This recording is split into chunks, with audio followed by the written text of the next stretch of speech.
bahwa untuk dermatitis atopik ya ataupun psoriasis itu merupakan penyakit kronik. Jadi yang harus namanya tidak bisa sembuh, tapi kita bisa untuk maintain supaya kulitnya itu baik, Dok.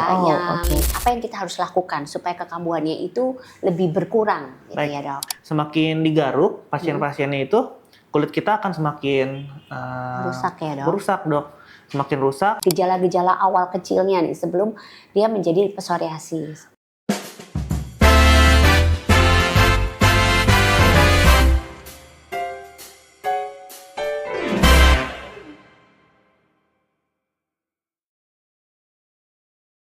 Halo semuanya, selamat datang di Ngobras. Ngobrol santai bersama Dr. Cindy. Seperti biasa, kita akan mengobrol seputar dunia kesehatan dengan santai.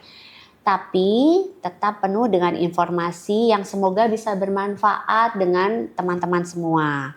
Nah, kali ini saya nggak sendirian. Sudah ada rekan sejawat saya yang mungkin ilmunya bakal banyak banget nih kita bisa ambil hari ini. Halo Dr. David, senang sekali dokter bisa hadir di sini. Halo dokter, perkenalkan saya Dr. David Dwi Putra Hartanto, spesialis dermatologi, venerologi dan estetika. Hari ini saya senang sekali dok, terima kasih banyak untuk sudah diundang di sini dok. Terima kasih juga dok untuk waktunya. Sebelum kita masuk ke topik utama, saya selalu penasaran nih, di balik seorang dokter ada cerita yang menarik. Silakan bagikan dok sedikit cerita awal mulainya dokter memilih dunia kedokteran. Baik, memang kalau untuk memilih jurusan pasti kita mulai dari SMA dok ya. Jadi memang kalau dulu saya pikirnya, wah pekerjaan apa nih yang bagus ya. Dan apalagi kalau saya pikir juga dengan profesi dokter, itu saya sekalian bekerja juga bisa sekalian membantu orang dok. Maka dari itu saya meneruskan untuk ambil jurusan kedokteran ya, dan saya ambil S1-nya di Fakultas Kedokteran Universitas Tarumanegara, dan lalu kemudian saya melanjutkan di Universitas Indonesia untuk spesialisnya, dan itu juga sebenarnya penuh proses panjang dok. Jadi pemikiran kenapa mengambil spesialis tersebut, saya juga dulu didasari dari pengalaman saya dulu praktek di internship ya dok ya. Kan dulu sekarang ada program internship. Di situ saya mendapatkan berbagai kasus, terutama kasus yang sangat saya ingat itu adalah kasus penyakit kulit kongenital dok. Jadi pasien dengan kelahiran normal, namun pada kulitnya itu terjadi namanya situasinya adalah collodion baby. Jadi memang ada kelainan dari barrier skinnya dok, gitu. Dan juga di tahun-tahun kemudiannya saya melanjutkan PTT dok ya. Iya. Jadi saya juga pernah pengalaman bekerja di Tobelo, Halmahera Utara, yaitu di Maluku Utara. Di sana saya mendapatkan pasien-pasien yang unik juga dok. Yang jarang ditemukan yaitu Tinea imbricata, di mana itu merupakan infeksi jamur yang sangat jarang dan hanya populasi tertentu yang dapat terkena. Gitu. Di situ saya juga banyak tahu lah, artinya ternyata penyakit kulit itu bukan hanya di kulit aja. Kadang-kadang itu merupakan suatu warning ya dari penyakit yang mungkin ada di dalam organ kita. Gitu. Lalu saya kembali ke Jakarta dan kemudian saya berkesempatan mengikuti ada namanya Prof. Dr. Beni Wiyardi, SPDVE konsultan. Beliau adalah guru besar di UI ya dok. Lalu berkecimpung di mayoritas di penyakit-penyakit psoriasis. Jadi saya juga kurang lebih mengerti lah bagaimana pasien psoriasis itu penderitaannya ya, dengan kulit yang susah sembuh secara kronik ya. Lalu bagaimana pengobatannya, baik itu dengan pengobatan konvensional dan juga pengobatan menggunakan agen biologik dok, gitu. Dan di situ saya juga melihat bahwa pasien-pasien kulit itu tidak hanya di kulit juga, memang itu dapat berdampak pada sosialnya juga dan dapat menyebabkan stres dan juga depresi dok. Gitu. Berarti pasien psoriasis itu dokter udah sering banyak temukan nih di dalam residen maupun sebagai dermatologi saat ini ya dok? Ya benar dok. Saya sejak dari Prof Beni lalu di UI sendiri itu sangat banyak sekali kasusnya dok. Jadi untuk pengalaman pasien psoriasis cukup lumayan sih dok. Oke. Tapi dok, ketertarikannya dokter dengan pasien-pasien dengan itu termasuk autoimun ya dok ya sebenarnya ya dok. Nah, dengan awalnya gimana sih dok sebelum terjadinya psoriasis itu, apa dokter bisa jelasin sedikit nih gejala-gejala awal kecilnya nih sebelum dia menjadi psoriasis? Baik, mungkin paling sering itu sekitar mungkin 40% ya.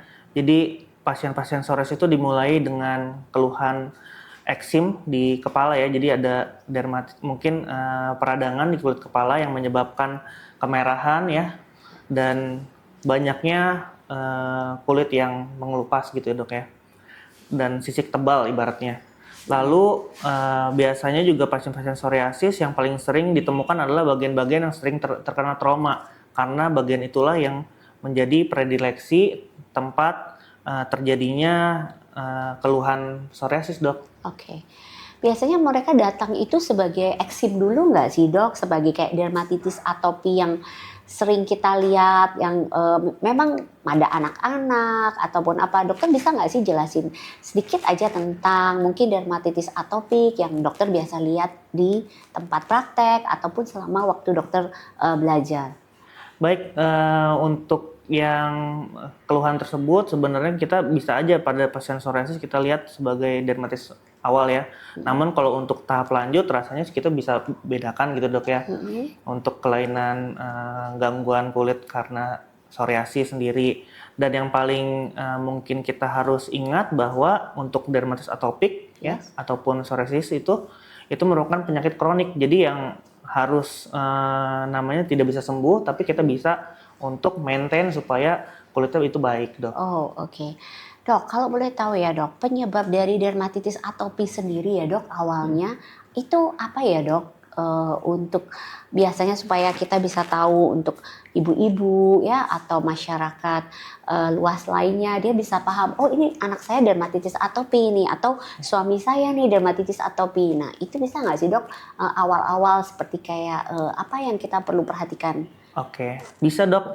Jadi kalau memang kita tahu memang dermatitis atopik itu penyakit yang kemungkinan diturunkan ya, tinggi ya. Gitu. Jadi kita bisa lihat nih dari riwayat keluarga, baik itu saudaranya ataupun orang tuanya. Kita lihat apakah ada riwayat atopik ya dok. Selain dari gejala kulit, kita bisa lihat apakah ada riwayat rinitis alergi gitu dok, ataupun konjungtivitis alergi atau bahkan juga asma. Itu pertama bisa gitu. Terus kita juga harus perhatikan apakah ada ruam yang hilang timbul, yang sembuh terus nggak lama kambuh lagi, yang secara terus menerus terjadi, dan itu biasanya pada berbagai usia juga berbeda ya dok. Untuk predileksinya biasa pada anak-anak di usia awal itu mulai mungkin di pipi, di leher, di pergelangan tangan, yang nantinya akan pada fase lebih dewasanya berpindah ke area lipatan gitu dok. Dok, kalau boleh tahu nih, dermatitis atopi ini kan seperti tadi dokter bilang, dia sering kambuh-kambuhan, ya Kak. Apa sih yang bisa kita hindari, faktor pencetus yang bisa kita hindari dan juga apa yang kita harus lakukan supaya kekambuhannya itu lebih berkurang, gitu ya dok? Jadi dok, memang mungkin saya harus jelaskan dari penyebab atopik itu sendiri. Jadi kalau kita baca literatur bahwa dermatitis atopik itu sendiri disebabkan adanya kelainan pada filagrin. Jadi pada pasien-pasien dengan dermatitis atopik, filagrinnya yang terganggu.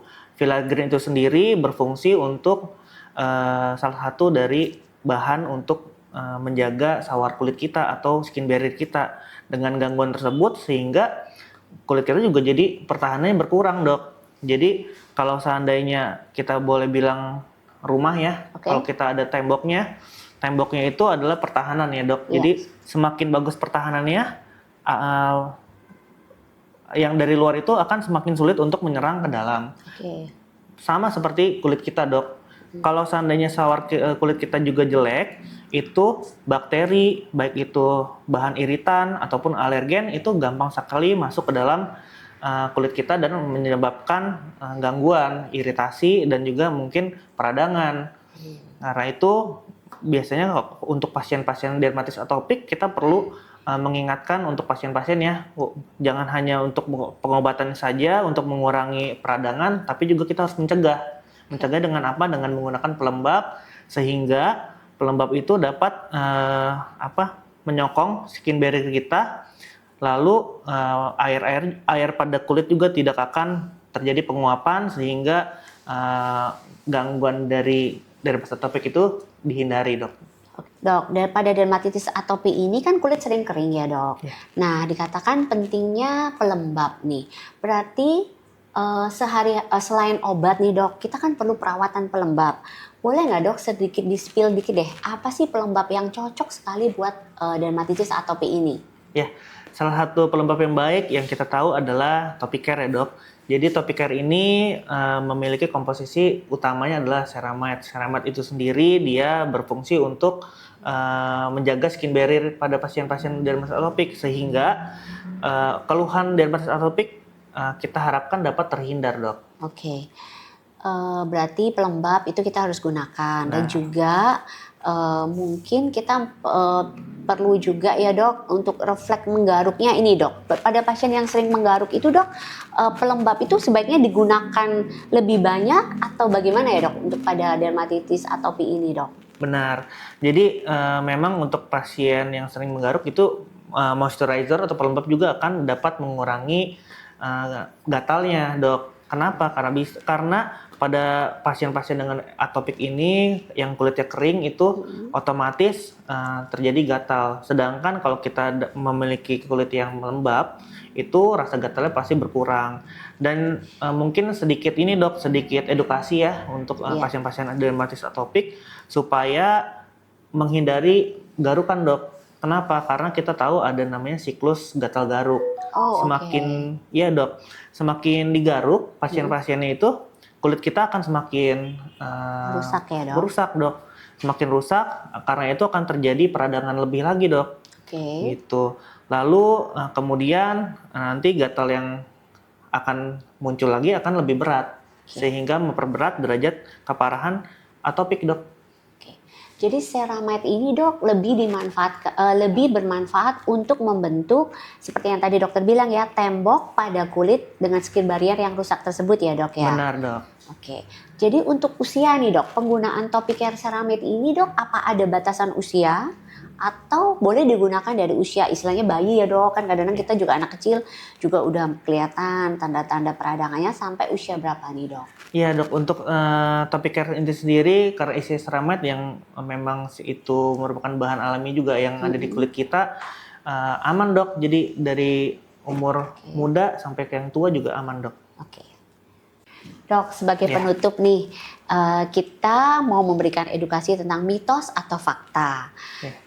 Untuk dermatitis atopi, Dok, apakah bisa sembuh total, Dok? Itu mitos, Dok. Jadi memang pasien dengan dermatitis atopik tidak bisa disembuhkan secara total, tapi kita bisa jaga supaya tidak kambuh-kambuhan, Dok. Oke. Dok, yang kedua nih, mitos atau fakta. Pada dermatitis atopik, itu boleh nggak sih mandi sering-sering? Jadi pada pasien atopik tetap perlu mandi, Dok ya, tapi tidak boleh terlalu sering juga, karena terlalu sering juga akan menyebabkan kulitnya kering. Mandi kalau bisa hanya 2 kali sehari dengan durasinya kurang lebih 5-15 menit dengan air yang jangan terlalu panas, Dok. Jangan lupa juga untuk sabunnya jangan menggunakan sabun yang keras. Oke. Yang terakhir, Dok, apakah dermatitis atopik ini merupakan penyakit menular? Karena kan pada pasien tuh kadang-kadang atau pada orang awam merasa kulitnya tuh kering dan temannya tuh kayak malu, kayak takut gitu loh, Dok. Nah, mitos atau fakta itu, Dok? Aman itu, Dok. Itu merupakan mitos karena dermatitis atopik tidak akan menularkan kepada orang lain, Dok. Oke. Wah, Dok, terima kasih banget ya, Dok, untuk Dokter David, penjelasannya sangat clear. Boleh nggak, Dok, kita minta sarannya untuk teman-teman kita yang di luar sana ya, pejuang dermatitis atopi? Ya, paling sarannya jangan menyerah ya. Memang penyakit atopik ini, dermatitis atopik itu sering kambuh-kambuhan, tapi dengan keuletan kita masing-masing, dengan penggunaan pelembab yang rutin ya, mudah-mudahan untuk penyakitnya tidak akan kambuh lagi, Dok. Oke. Terima kasih juga buat teman-teman dan juga para pemirsa yang sudah melihat Ngobras bersama saya Dr. Cindy. Ditunggu untuk Ngobras selanjutnya.